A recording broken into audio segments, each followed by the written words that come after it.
I'm Local 5 meteorologist Brandon Lawrence. We had a lot of rainfall overnight right in the heart of central Iowa. When I came to work in the middle of the night, it was dumping rain very quickly. We had over an inch of rain in Des Moines, about an inch and a half in Creston, and then there were lower amounts to the east and to the southeast. Unfortunately, areas west and northwest missed out on the bulk of that. But our Doppler radar estimates have some pretty impressive numbers between a ½ inch and 3/4 of an inch in some areas, estimating that Winterset had about an inch and a half of rain. And as of 8 a.m., we see more rain on the way. So this is an 8 o'clock in the morning update. Additional showers moving in from the south. The Des Moines Metro has been dealing with drizzle for the last couple of hours, but there is more meaningful rainfall right when this is being recorded to our south over Osceola, Sheraton, and Melcher, Dallas. And as the morning progresses, that'll lift to the north. There is more moisture down to our south, including some fairly substantial rainfall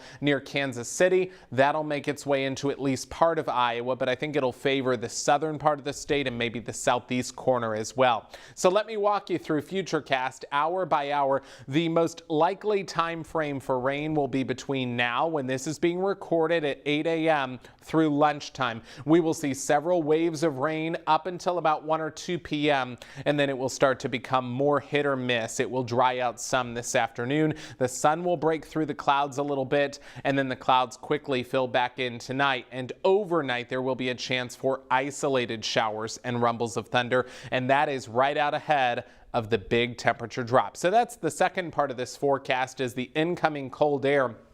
These are the projected high temperatures today. Upper 60s and lower 70s. Here comes that chilly air. By 7 o'clock on Friday morning, we will be down in the 30s, 40s, and lower 50s, and then we continue to tumble through the day. In the afternoon tomorrow, low and mid 40s are likely, and then by Saturday morning, we will be at or below freezing in many areas, down into the upper 20s and lower 30s. And of course, we've been talking about a chance of snow this weekend. Yeah, we're pulling out the S word. I think the best potential for snow will be in northwest Iowa. So we're starting on Saturday morning. Some flakes will fly, especially between Sioux City and Spencer and farther to the northwest. I think central Iowa is dry during the day.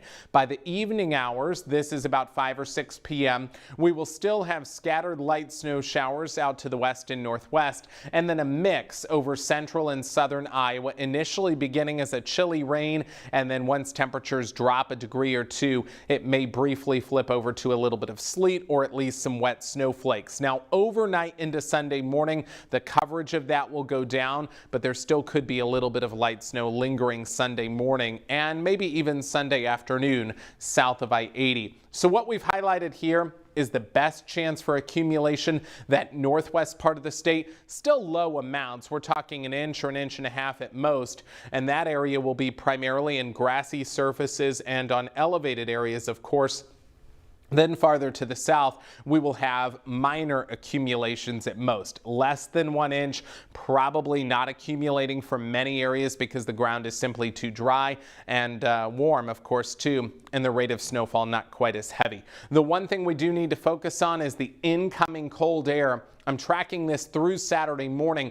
All these pink areas and dark blue areas represent where a freeze or a hard freeze is likely on Saturday morning. This will signal the end of the growing season. Then by Sunday morning, the colder air spills even farther to the south. So I really think we all are going to see at least a freeze this weekend, if not a hard freeze. And if you don't get it this weekend, it'll happen early next week. Here's what our next 10 days look like. 42 the high on Saturday. That light rain and snow mix comes in by the evening hours, and then we have isolated snow showers early on Sunday. The high there is only about 38. On Monday, we climb to 41. That's after a start at 25 degrees. And Tuesday could be one of the coldest Halloweens on record with a high of only 37 degrees. There will be some light snow showers, I think, over northern Iowa that day. And then we do see light at the end of the tunnel. Just because it gets cold for a couple of days doesn't mean that fall is over. I think we get back to the low 60s in time for the first weekend of November.